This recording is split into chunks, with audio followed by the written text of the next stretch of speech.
テレビでですね、放送で取り扱うと正直言ってあまり視聴率は取れない。実際ですね、1000万人以上が避難を余儀なくされている。So it's like they're not actually refugees if they can afford a plane or, coming by air. That some of them are actually lucky to have a little bit of money to actually travel to places. But just because you travel to a place by air doesn't mean that you're not a refugee.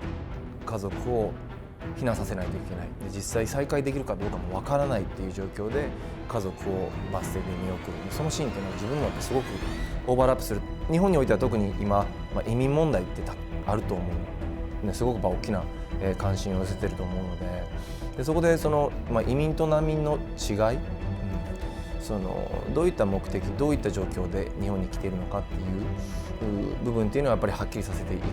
実際日本に住んでて、じゃあ難民問題に関心を持たないといけないかっていうと、持たないといけないわけではない。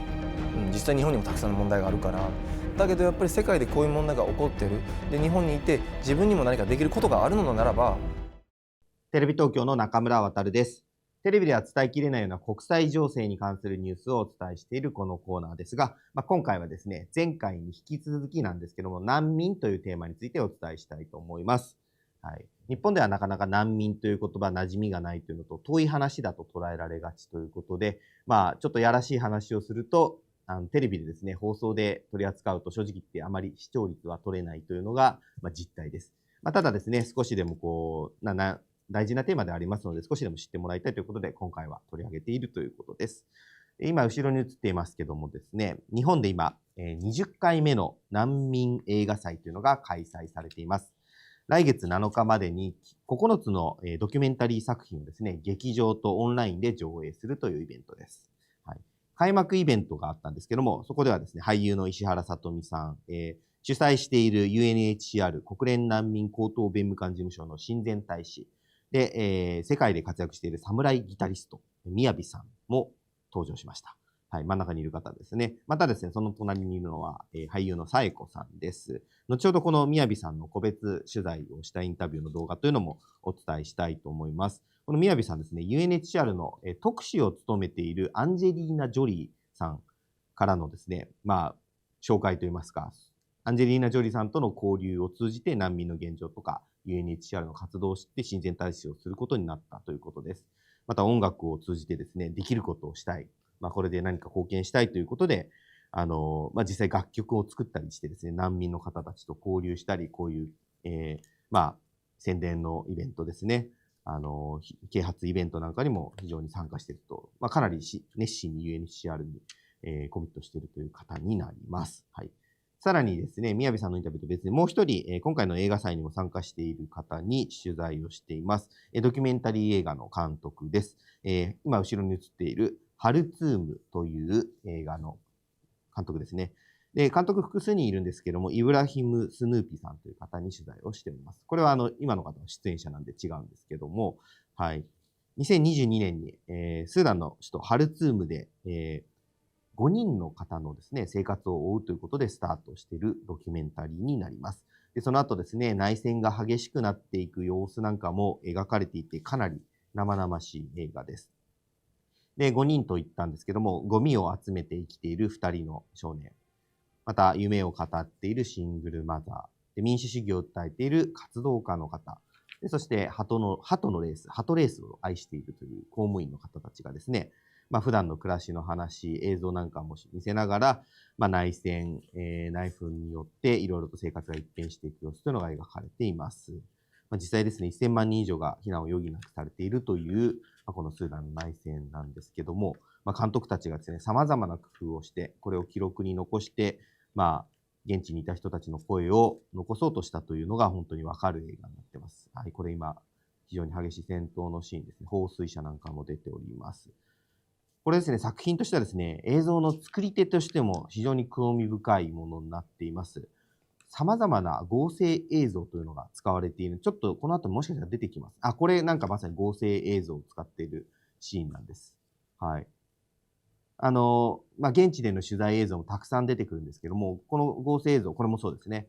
ところどころに出てきてですね、非常に効果的に使われています。で、この合成図、ちょっと今後ろに映ってますけど、この私の後ろも実は、はい、こういうグリーンバックという合成できるようなバックになってるんですけども、この技術を駆使してですね、本当内戦の状況を分かりやすくするという表現をしていたり、なんというんですかね、映像で撮れてない部分も、その5人の出演者の方たちがですね、語るところですごくイメージをしやすくするという工夫がされていて、独特の表現方法が非常に印象に残る作品となっていますので、通常のドキュメンタリーで本当生の絵をずっと映していくというのと、また少し違った面白みのある、興味深い映画になっていますので、このあたりの映像の手法というところにも注目して、もしご覧になられる方は見ていただければと思います。それではですね、先ほど紹介したMiyaviさんと、このドキュメンタリー監督のイブラヒム・スヌーピーさんの監督、2人のインタビューを続けてご覧ください。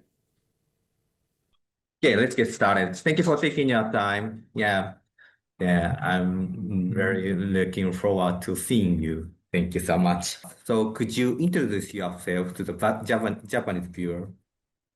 Okay. So my name is Ibrahim Snoopy, and I'm one of the co-directors of the feature film Khartoum. And along with Tamia, Rawia, Anas, and Phil. And Khartoum is a feature documentary that follows 5 different characters along their journey in Khartoum and during the war and all the way to after them being exiled in East Africa, and showing what they've been through during the wartime, but also before that, how they were living in Khartoum, and then the different social classes of each one of the characters. In your film Khartoum, so it shows the the different types of lives so in Khartoum, and then I was so impressed at your creativity, using the virtual production. Yeah, it was amazing. So why did you choose this types of way to show the Khartoum's lives? So we had footage before the war happened, and when the war happened, we couldn't film with the characters because it was too dangerous to film with them in Sudan, and also holding a camera would jeopardize our life and their lives as well. So we wanted to find an alternative way on how to tell their stories, but in a creative way. So we tried so many different things: interviews, reenactments, green screen, and we were all just trying to figure out what can work. So what we ended up with having a little bit of everything. So a little bit of green screen, interviews, reenactment, all to tell their stories in a creative way.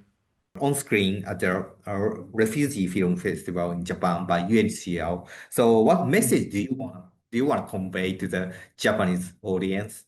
Yeah, through this Zoom. Yeah.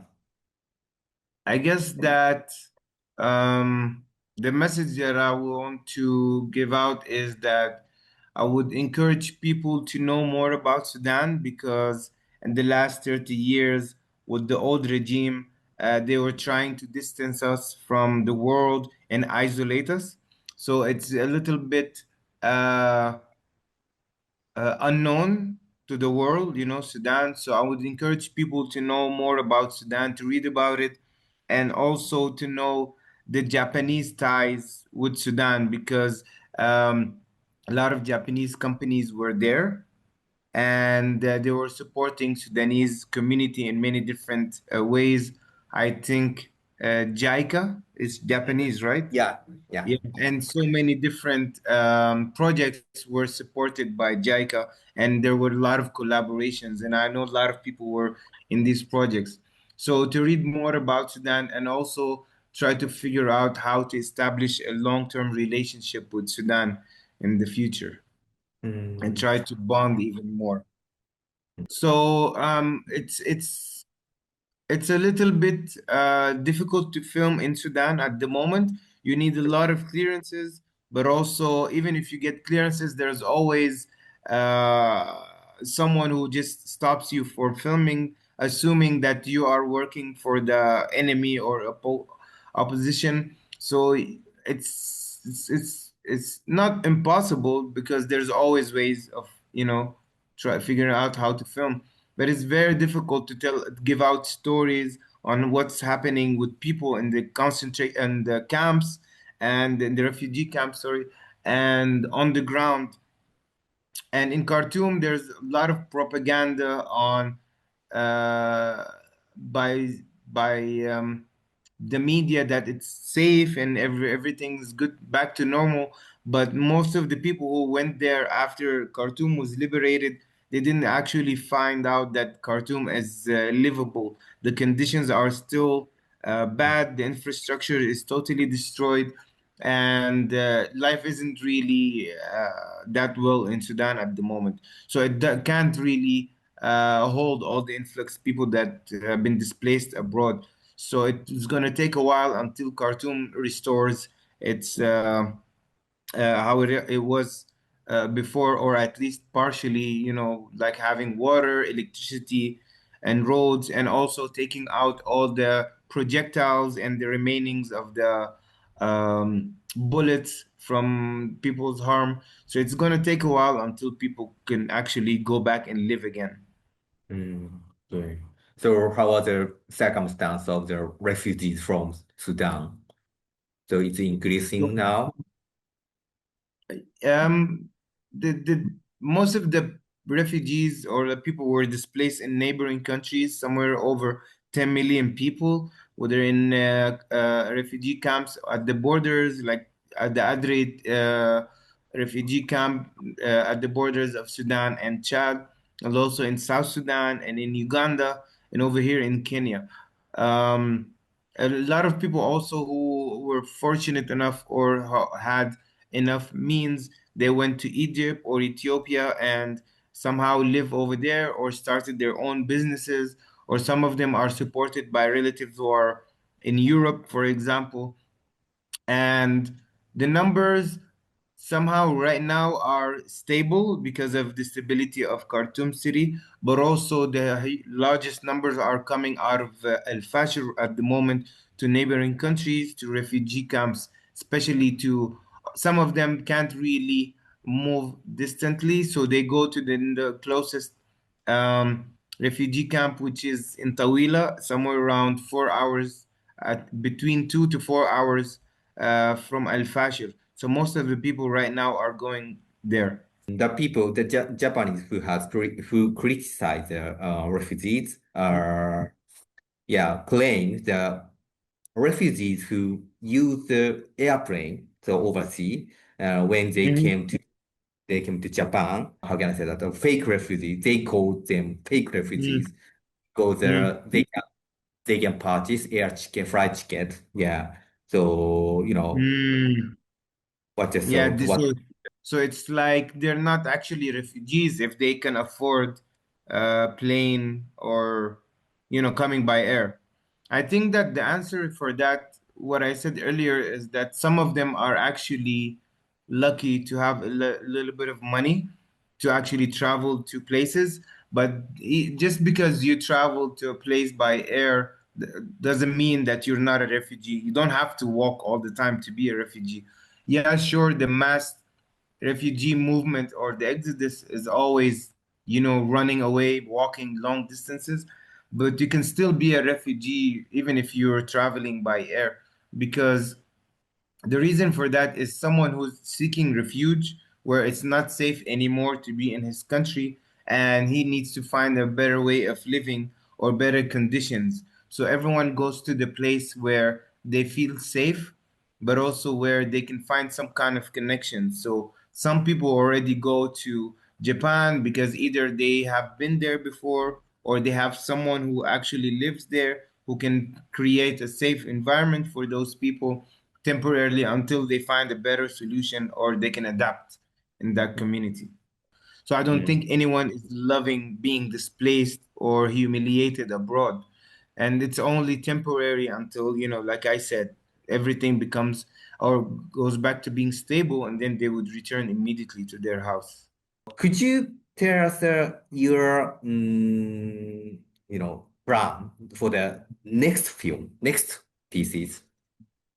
Well, I'm working also on a story about myself, Mhm. and because I grew up in Lebanon, and this generational displacement where you're always in this instability, moving from a place to another, always being in recurring wars, and not actually finding a place that you can call home. So it's just telling my journey of how I was living in the last 30 years, and also the story of my parents, undocumented immigrants who, also were displaced from their countries to another country because of the conditions, which is war and all of that. And right now, fast forward 40 years later, they're still living the same way in recurring wars. Okay. That's like in a nutshell. はい、お願いします。まずですね、今日から始まるこの難民映画祭という取り組みですね、はい、まずこのイベントについて意義だったりとか、どういうふうに感じていらっしゃいますか？そうですね、難民映画祭とは言いますけど、決してお祭りではなく、こういった、たくさんのその難民問題をテーマにした映画を見る機会として、僕たちは捉えていて、やっぱり、僕もミュージシャンとしてやっぱり音楽の力、音楽に乗せてメッセージを届けられる、これラジオもそうですしテレビもそうですし、で映画は映画でやっぱりそのビジュアル、その物語と視覚的にどういった生活、どういった物語、どういった状況でそういった難民と呼ばれる方々がその自分たちの住んでいた国を追われたかっていうのはすごく生々しく、知ることができる。でやっぱりその、こういった映画ってやっぱり見る方にも勇気がいるというか、実際パワーも使いますし、もうアベンジャーズとか見るのとやっぱ違うから、やっぱりある種望んでみないといけない部分もあると思うし、実際映画館に行った時にね、こういった難民問題を題材にした映画と、そういったそのポップコーン映画というか、そのエンターテインメントの映画どっち選ぶかって言ったらやっぱり難しい部分はあると思うんですけど、でもこういった形で難民映画祭という形でその機会を作ることで、僕たちも改めてまっすぐこういった難民問題に映画を通じて向き合うことができるという意味ではすごく意義のあるイベントだと思っています。で、そういうこういったイベントをすることによって、今日もサイコさん、そして石原さとみさんのような影響力、そして行動力を持った人たちが一緒に集まって意見交換したり発信することができるという意味ではすごく意義のある機会だと思っています。